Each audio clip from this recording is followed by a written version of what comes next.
오늘은 사사기입니다. 구약성경 사사기 1장 1절로 10절까지 말씀이 되겠습니다. 구약성경 359페이지를 찾아주시기 바랍니다.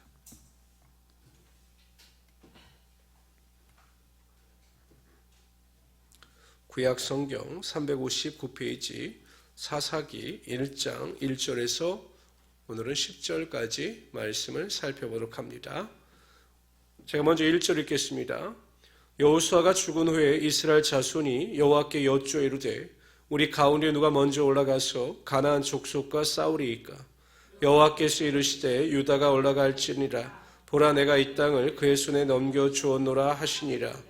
유다가 그의 형제 시므온에게 이르되 내가 제비 뽑아 얻은 땅에 나와 함께 올라가서 가나안 족속과 싸우자. 그리하면 나도 네가 제비 뽑아 얻은 땅에 함께 가리라 하니 이에 시므온이 그와 함께 가리라. 유다가 올라가매 여호와께서 가나안 족속과 브리스 족속을 그들의 손에 넘겨주시니 그들의 베색에서 10,000명을 죽이고 또 베색에서 아도니 베색을 만나 그와 싸워서 가나안 족속과 브리스 족속을 죽이니 아도니 백색이 도망한지라. 그를 쫓아가서 그의 엄지 손가락과 엄지 발가락을 자르매 아도니 베색이 이르되 옛적에 70명의 왕들이 그들의 엄지손가락과 엄지발가락이 잘리고 내 쌍 아래서 먹을 것을 줍더니 하나님이 내가 행한 대로 내게 갚으심이로다 하니라. 우리가 그를 끌고 예루살렘에 이르렀더니 그가 거기서 죽었더라. 유다 자손이 예루살렘을 쳐서 점령하여 칼날로 치고 그 성을 불살랐으며 그 후에 유다 자손이 내려가서 산지와 남방과 평지에 거주하니 가나안 족속과 싸웠고 유다가 또 가서 헤브론에 거주하는 가나안 족속을 쳐서 세세와 아이만과 달메를 죽였더라. 헤브론의 본 이름은 기럇 아르바였더라. 아멘. 보통 사사 시대는 여호수아가 죽고 난 뒤에 사울이 왕으로 최초로 세워지기 전까지 약 350년 동안의 기간을 사사 시대라고 합니다. 하나님께서 여호수아 때 정복한 가나안 땅을 각 지파들로 하여금 제비 뽑아 나눠 주셨습니다. 그러나 여호수아 때 가나안 땅이 완전히 정복되어진 것은 아닙니다. 하나님께서는 분배되어진 각 지파가 자신의 그 영토 안에 있는 가나안 족속들을 내어 쫓으라라고 명령하셨습니다. 그러나 이상하게도 이스라엘 백성들은 이런저런 핑계로 인하여 가나안 족속을 내어 쫓지 못하고 그들과 함께 그 땅에서 머물러 살게 됩니다. 그로 인하여 많은 죄를 짓게 되고 하나님의 뜻대로 순종하지 못합니다. 이에 하나님께서는 남아있는 가나안 족속들을 통하여 그들을 가시 같은 존재로 삼으셨고 그럴 때마다 이스라엘 백성들은 괴로움 중에 하나님께 부르짖습니다. 그럼 또 하나님께서 사사들을 세우셔서 그들을 구원하시며 그들에게 하나님의 은혜를 베푸십니다. 이것이 반복되어지는 사사시대의 모습입니다. 어찌 보면 우리 인생의 모습과 유사하지 않습니까? 아무 문제가 없고 우리의 삶이 살만하게 되면 하나님으로부터 점점 멀어지고 믿음이 식어질 때가 많습니다. 또 그러다가 우리가 고난이나 문제를 만나서 다시 돌아와 하나님께 부르짖을 때 하나님께서는 우리를 회복하여 주시고 하나님의 은혜를 베풀어 주심으로 하나님을 더 가까이 섬기게 하여 주십니다. 그러다 또 우리가 믿음이 또 약해지고 이것이 반복되어지는 우리의 패턴이기도 합니다. 오늘 1절에 보면 여호수아가 죽은 후에 이스라엘 백성들은 누가 먼저 올라가서 가나안 족속과 싸울 것인가에 대해서 하나님께 여쭈었습니다.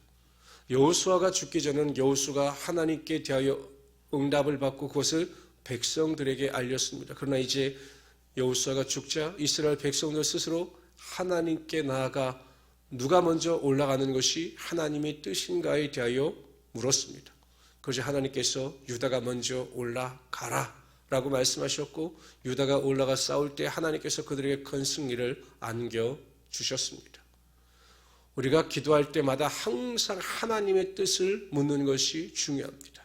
야고보서 4장 2절 3절에 보면 너희가 얻지 못하면 구하지 아니하기 때문이요 구하여도 받지 못하면 정욕으로 쓰려고 잘못 구함이라 라고 말씀하셨습니다. 우리가 기도하지 아니하면 하나님의 능력을 맛보지 못합니다. 너희가 얻지 못하면 구하지 아니합니다. 아무 기도도 하지 아니하면 우리가 하나님께 얻는 것이 없다라는 것입니다. 두 번째, 우리가 하나님의 뜻대로 구하지 아니하고 우리의 정욕으로 쓰려고 잘못 구할 때 하나님께서는 구하는 자들의 기도 가운데 응답하여 주시지 않는 것입니다. 그러나 우리가 하나님의 뜻대로 구하고 그 분별한 뜻대로 순종할 때 하나님께서는 우리의 삶에 풍성한 하나님의 은혜와 축복이 임하게 하여 주시는 것입니다. 그러므로 항상 우리는 믿음으로 기도할 때마다 예수님의 기도를 본받아 하나님, 나의 원대로 내 뜻대로 되는 것이 아니라 모든 것이 하나님의 뜻대로 이루어지기를 원합니다. 하나님의 뜻을 분별하여 순종할 수 있는 지혜와 믿음을 허락하여 주시옵소서라고 기도하실 때마다 간구해야 하는 것입니다. 우리 성도님들은 항상 내 뜻과 내 만족과 내 기쁨이 아니라 하나님의 뜻을 분별하여 하나님의 뜻대로 순종하며 살아갈 수 있는 우리 성도들이 되시기를 주님의 이름으로 축원합니다. 2절에 보면 하나님께서 이스라엘 백성들에게 이렇게 약속하셨습니다. 보라, 내가 이 땅을 그의 손에 넘겨 주었노라. 보통 여러분에게 문법적으로 맞으려면 넘겨줄 것이다 이렇게 약속하시는 게 맞지요. 아직 이루어지지 않은 상황이기 때문에. 그러나 하나님은 하나님의 약속을 완료형으로 말씀해 주셨습니다. 이미 너에게 주었다라고 완료형으로 말씀해 주셨습니다. 이렇게 하나님께서 완료형으로 말씀하실 때 아멘으로 받아들이고 그것이 나의 삶에 이루어진 것처럼 고백하고 선포하며 그렇게 살아가는 자들에게는 하나님의 약속이 반드시 이루어지게 되는 것입니다.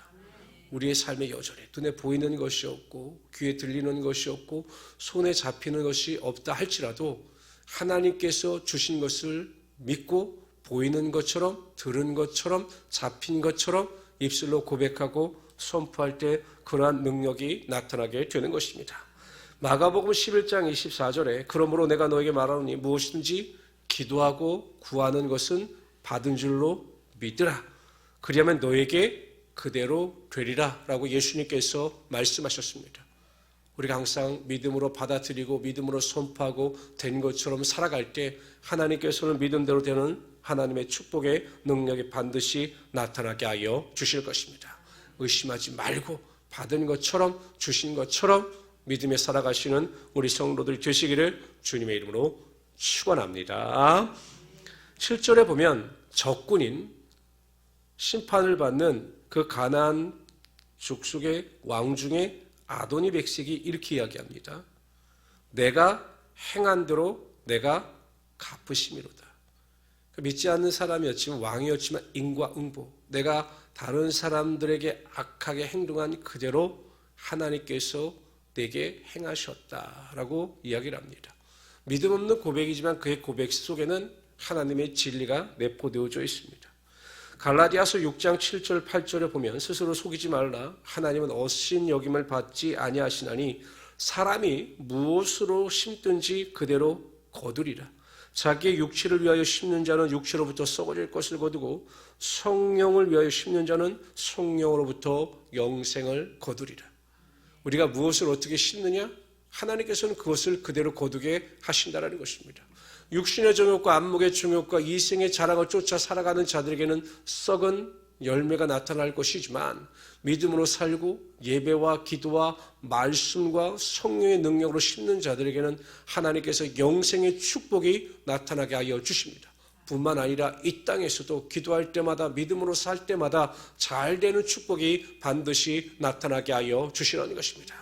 우리가 새벽마다 이렇게 깨어서 믿음으로 기도하고 믿음으로 심는 자들에게는 그 믿음의 열매, 능력의 열매, 은혜의 열매가 반드시 나타나게 될 것입니다. 그럼 우리가 영적으로 살아가는 일에 대해서는 지금 당장 어떠한 결과가 나타나지 않는다 할지라도 여러분 낙심하지 마십시오. 하나님께서 믿음으로 사는 자들에게는 반드시, 기도로 사는 자들에게는 반드시 하나님께서 채워주시기 때문입니다.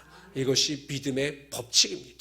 인내하며 수고를 마다하지 아니하며 믿음을 가지고 넉넉히 이기며 살아가시는 우리 귀한 성도들이 되시기를 주님의 이름으로 축원합니다.